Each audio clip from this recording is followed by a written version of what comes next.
Lagos State government reaffirms legality of speed limit rules on selected roads. Federal government calls for strengthened partnership between public and private sector for long-term viability of Nigeria's art industry. On the foreign scene, volcano erupts on Iceland's Reykjanes Peninsula as authorities evacuate tourists. In sport, former Nigeria defender Ben Iroha confident of Super Eagles' ability to qualify for 2026 FIFA World Cup. Now the details. I am Taiwo Baruwa. The Lagos State government has reaffirmed the legality of enforcement of speed limit on selected roads, urging motorists to comply with safety of all road users. Commissioner for Transportation Oluwaseun Oshiyemi referenced Section 28, subsection 2A of the Lagos State Transport Sector Reform Law 2018, which provides the legal basis for imposing penalties on motorists who exceed prescribed speed limit. Oshiyemi emphasized that the Ministry of Transportation is solely responsible for determining the size, color, and type of traffic signs in Lagos State, ensuring standardization and adherence to global best practices. He reiterated that the speed limit cameras, which are installed after comprehensive studies on the need in these axes, are currently only on Alapere Road and Mobolaji Bank Anthony. The Commission reaffirmed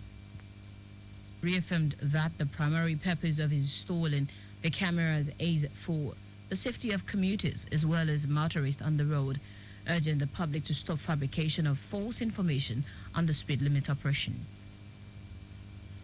The General Manager of Lagos State Neighborhood Safety Agency, Falade Oyekon, has commended officers of the agency for their vigilance, warning criminals to stay off Lagos State as the corps is committed to ridding the state of all criminal element. Oyekon stated this as Lagosians celebrated operatives of the Ikorodu Command of the Lagos State Neighborhood Safety Corps, who apprehended 2 thieves as they attempted to make away with stolen items during the Eid al-Fitr festival. The culprits, who claimed to be crap dealers from Katsina State, were arrested by the officers in front of the Central Mosque on Kazim Arulogun Street.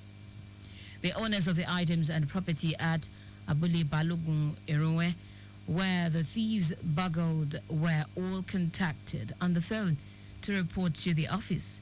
The 2 suspects were taken to the Ikorodu Command Office at Itailewa, where they confessed to stealing 5 pieces of cutting disc, 2 pieces of welding tongs, 5 pieces of angle iron, and 1 iron hammer.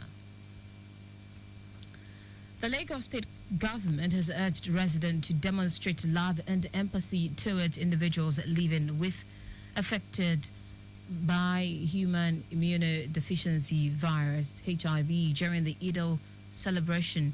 Chief Executive Officer of the Lagos State AIDS Control Agency, Lasaka, Folakami Animashan, who made the call, stated that the Eid celebration, which marks the end of Ramadan, is a period of reflection, compassion, and love, and an opportunity for all to support one another. She said showing solidarity will go a long way in sending a powerful message that no one should face the challenge of living with HIV alone. Animation stressed that residents should extend compassion in the spirit of Eid and reach out to those who may feel isolated or stigmatized due to their health status. The Chief Executive Officer stated that adequate education is crucial in the prevention and control of HIV.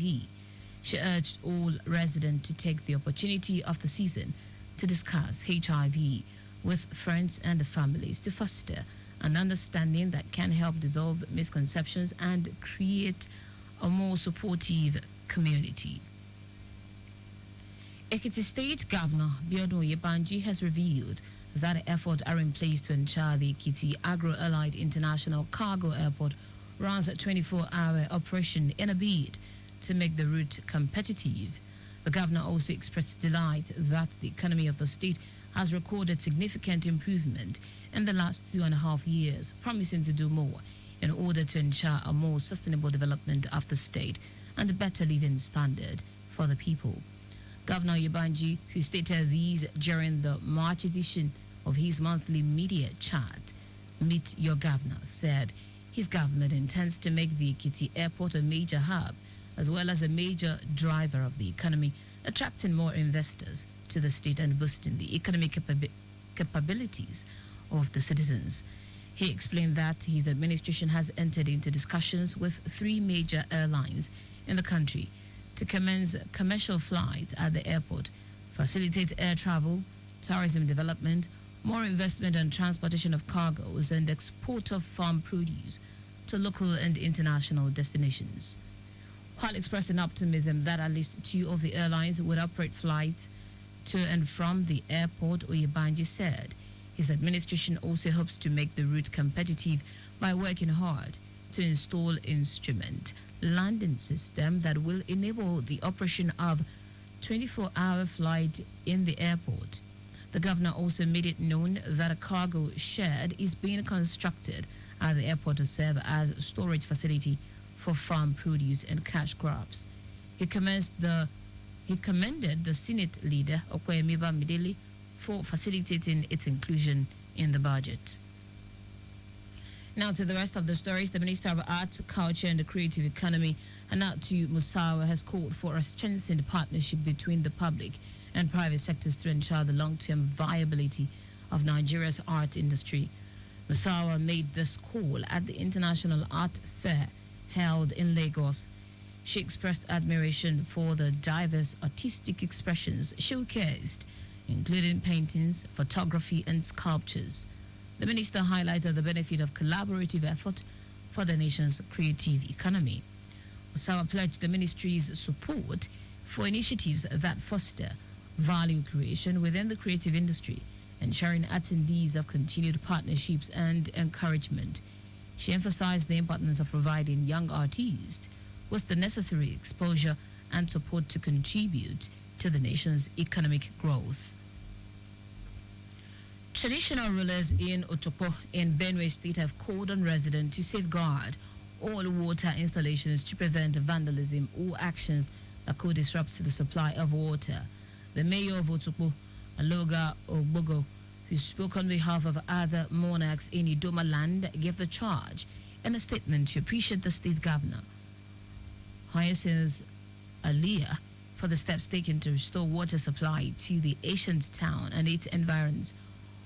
Ogbogo appreciated the state government for approving the immediate payment of the outstanding contract sum to the Chinese company that constructed the Otobio Otopo and Katina Ala water works.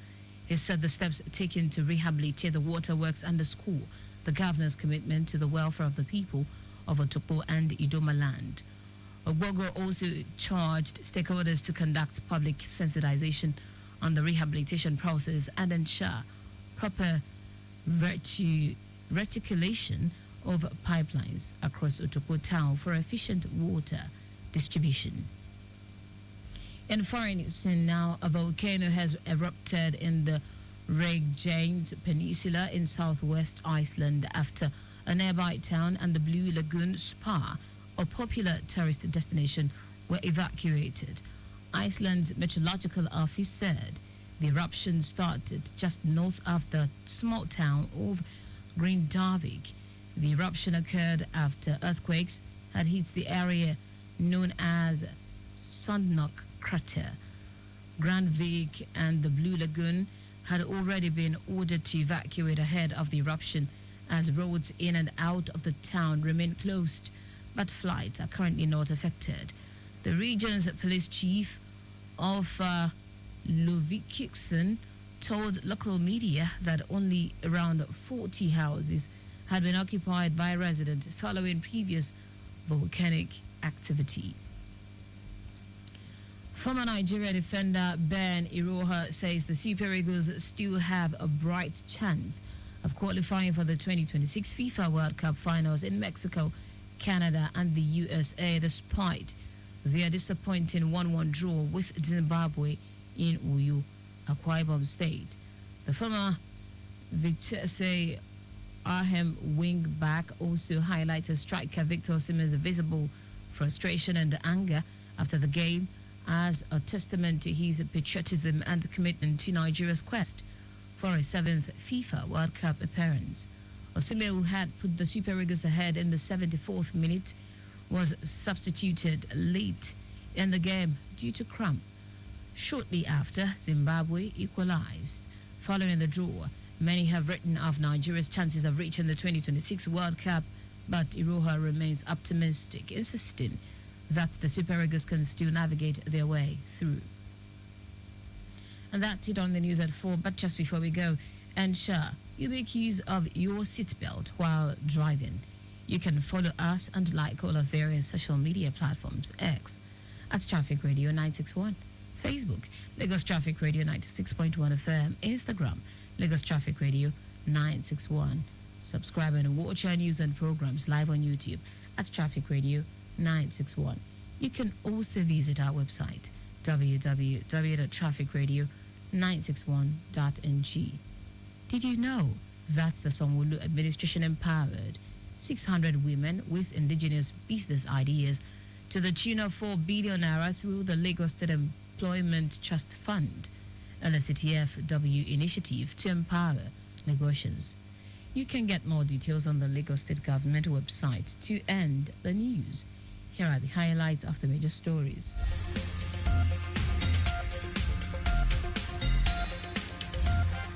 Lagos State Government has reaffirmed the legality of enforcement of speed limit on selected roads, urging motorists to comply with the safety of all road users.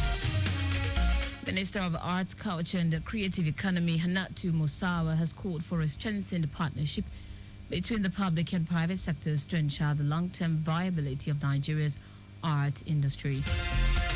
We also told you that a volcano has erupted in the Regjanes Peninsula in southwest Iceland after a nearby town and the Blue Lagoon Spa, a popular tourist destination, were evacuated.